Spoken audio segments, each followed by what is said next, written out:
Welcome back, everybody. It's VibeOps here, and we are going to be doing our first Edge of Fate build showcase today.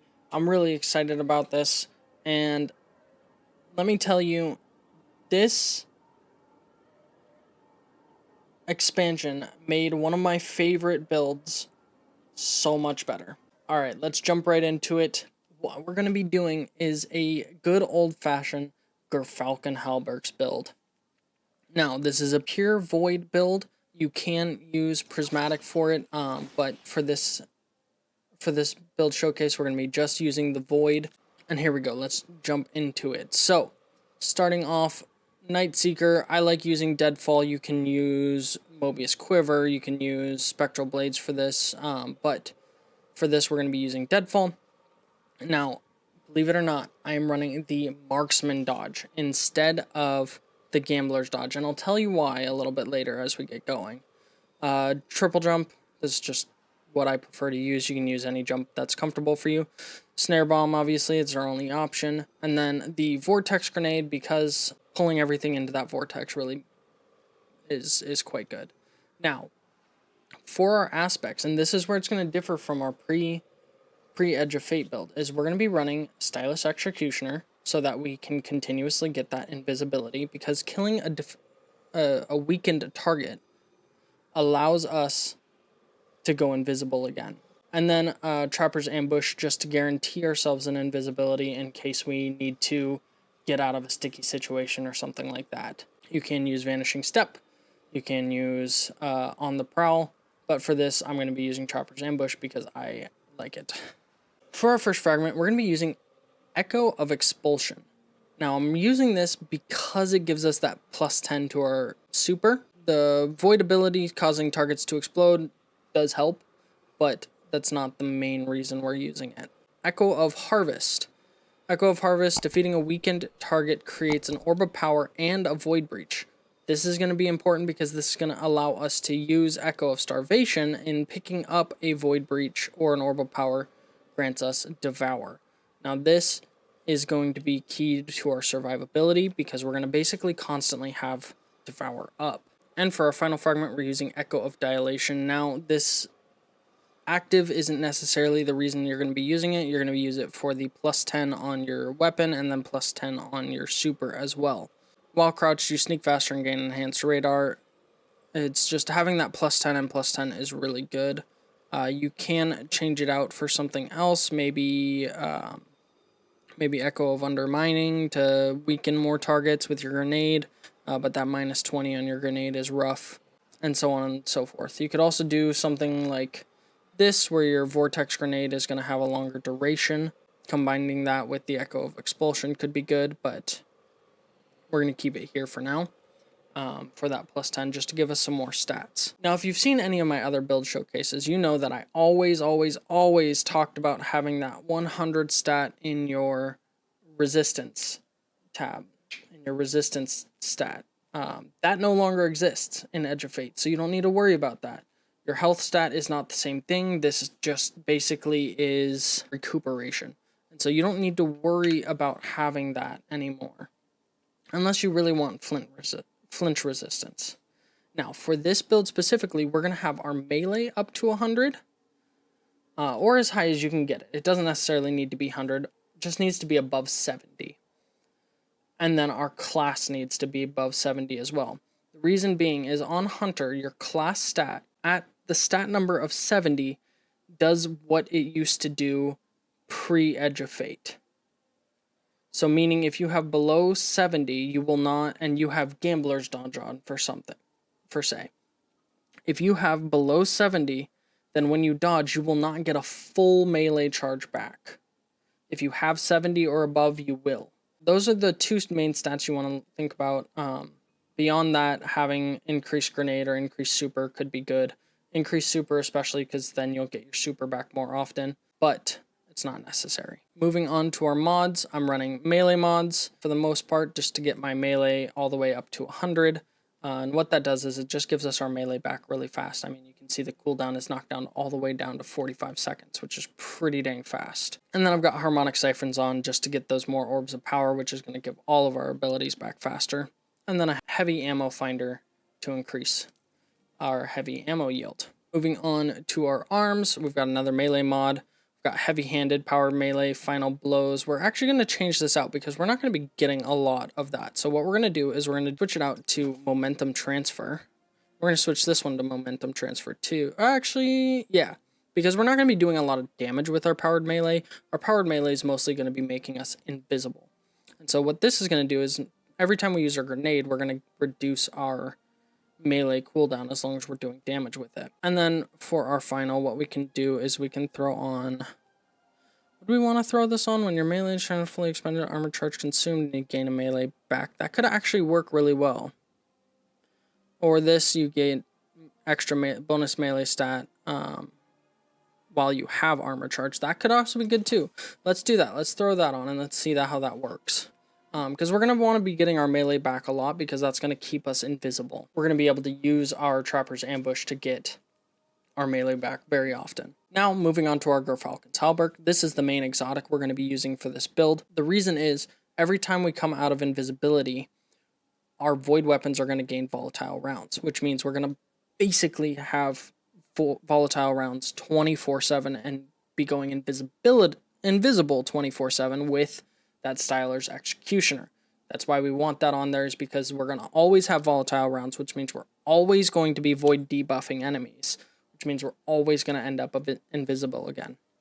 Now for the rest of our mods, we just have a harmonic resistance, an arc resistance right now, we can change that to whatever, and then a concussive dampener. Onto our legs, let me go back in here so it's easier to swap between. We have another class mod on this one to get our class up higher. Void Weapon Surge, because we're going to be using void weapons a lot. And actually, I think I'm going to throw another one on here just to increase that amount of damage our voids are going to be doing while we have any armor charges. And then an Invigoration reduces our melee cooldown anytime we pick up an Orb of Power. We're going to be making a lot of Orbs of Power. We're going to be getting a lot of our melee back. And last but not least, our class item. We've got a melee mod on. We've got Powerful Attraction just to use our class ability and scoop all those powerful orbs up to us, make it easier on us. That's going to reduce our grenade every time we use our class ability, the Bomber mod, and then a Reaper shortly after using our class ability. Our next weapon, Final Blow, will give us an Orb of Power, just again creating more of those Orbs of Power. Now, the weapon we're going to be using, and this is partly what makes this build even better now that Edge of Fate is out, is the third iteration. This is going to be the main exotic weapon we're using, and what it does is when you zoom in, if you hold down the aim as a sight, it creates a concentrated shot that weakens enemies, right? Amalgamation rounds. Aiming down the sights for a short period of time without firing compresses the spread to a single high-density projectile. Damaging the target with this marks them. This weapon deals additional damage to marked targets. Defeating a marked target or landing precision final blows with an amalgamation round grants invisibility and true sight. Meaning, we have a new way to go invisible if, for whatever reason, all of our other ways to go invisible are down. This is very good. Also, this gun just slaps. I don't know what they did to it, and I hope they don't nerf it. They probably will. But this gun hits so freaking hard. On this, we don't have all of this filled out yet, but there's not really any void-specific things, so we don't really need to worry about having anything specific here. Main one, make sure you have anti-barrier for Scout and Pulse Rifle, and then have the Rapid Precision Rifling, because Rapid Precision hits or Final Blows with Scout Rifles increases the reload speed and reduces incoming flinch. Just makes this gun even better, because the reload time on it is huge. Now, we're going to try something new. We're going to go into the solo ops operations, Vanguard operations, to test out this build. Now, I have not reached expert power level. Like, technically I can do it, but unfortunately, if I add any boons or anything like that, I'm not quite there. I'm only at 190. I can do this, I just can't do it within the right amount of time. Alright, so let's jump right into this. We're going to show that this build can compete even at a power deficit, which I think is kind of the main point of what I want to show here. And the reason we didn't do no HUD is because I want to make sure that you can see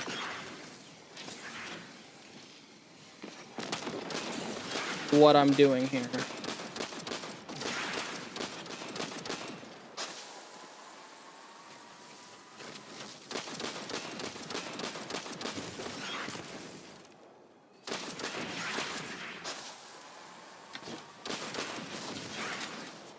And there's the reason I wanted to make sure I had marksman dodge on instead, which is very out of character for me. I don't like marksman dodge very much. But the reload speed on this gun is atrocious. It's a very, very slow.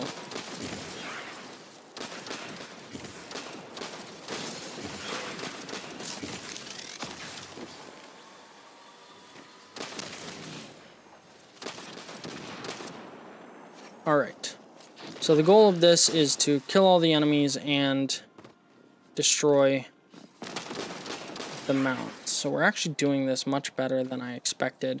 I did this, granted I was about 20 power under. I tried to do this earlier,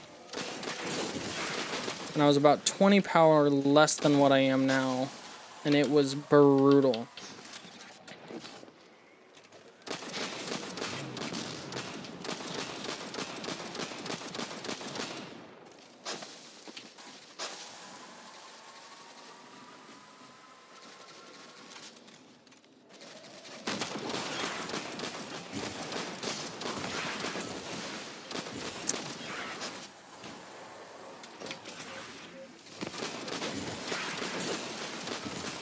I gotta say, getting this invisibility off is really helping.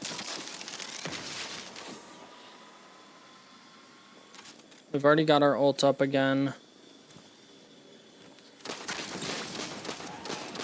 But you can see how hard this gun hits. I mean, I'm 10 power under, and we're just smacking things.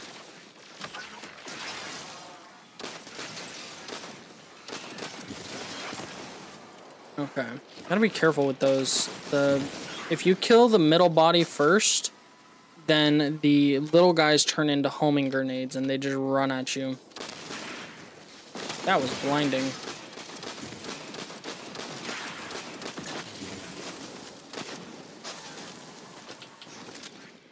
Let's see here, I need to get that up. Got one of the shroud banes. Oh, that's crazy. It was hiding that many enemies. Like, I knew that's what it did, but...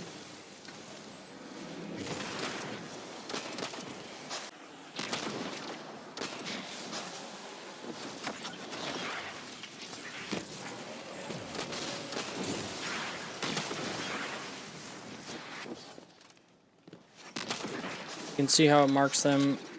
Gosh dang it. It's one thing I always mess up.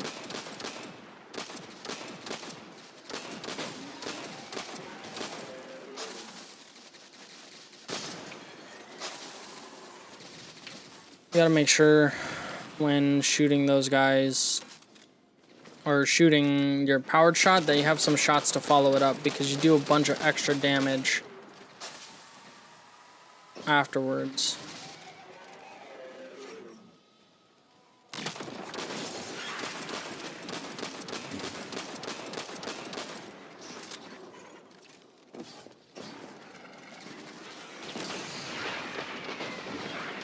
Holy moly.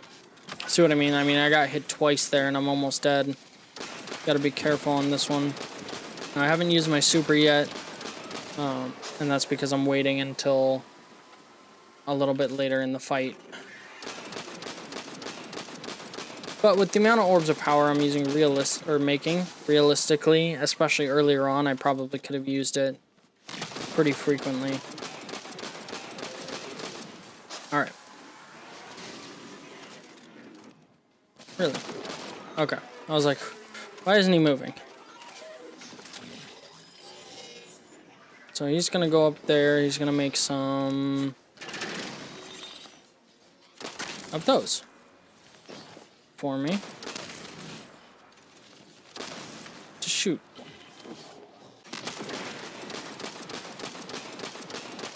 Go.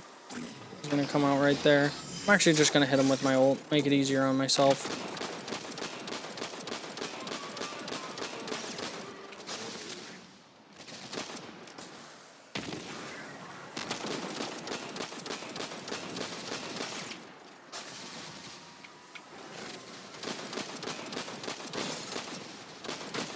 Get rid of these guys.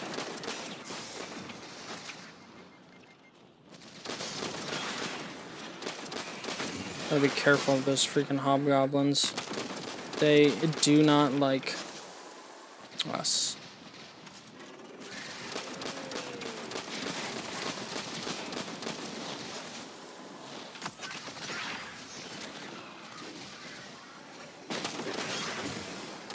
There we go. Perfect. You can see how much damage this gun does. I mean, that's only thing I'm using now to fight this boss. We've got 1 minute to go. So we do gotta hurry a little bit to make sure we can get that bonus score. If we can, if it's possible. 45 seconds.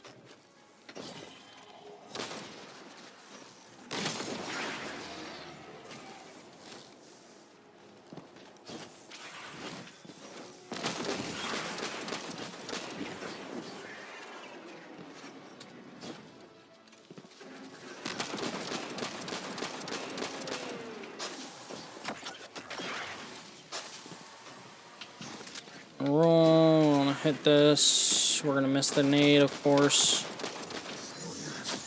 We're gonna hit another ult on it.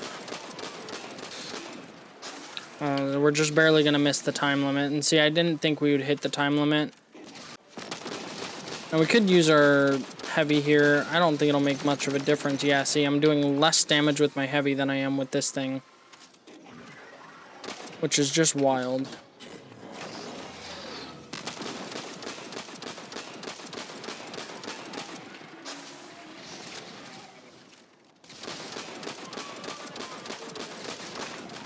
Perfect. All right. Strong moves out there, Guardian. And so you can see, I mean, we did an expert. I'm 10 plus below power level. We had Banes on and everything else. And we were still able to solo this and have no issues. Like, we died one time. And the enemies weren't that hard. That just shows how much this gun slaps. And then add on to that with the constant void eruptions from volatile rounds. This build just absolutely smacks. So anyway, I hope you guys enjoyed this build. If you did, make sure to leave a like and comment down below. Any other builds you want me to cover now that Edge of Fate is out. I'm going to be trying to pump these out pretty regularly so that we can show off some new builds, get some more people trying out new stuff, and go from there. I hope you guys have a great rest of your day, and we'll see you in the next build.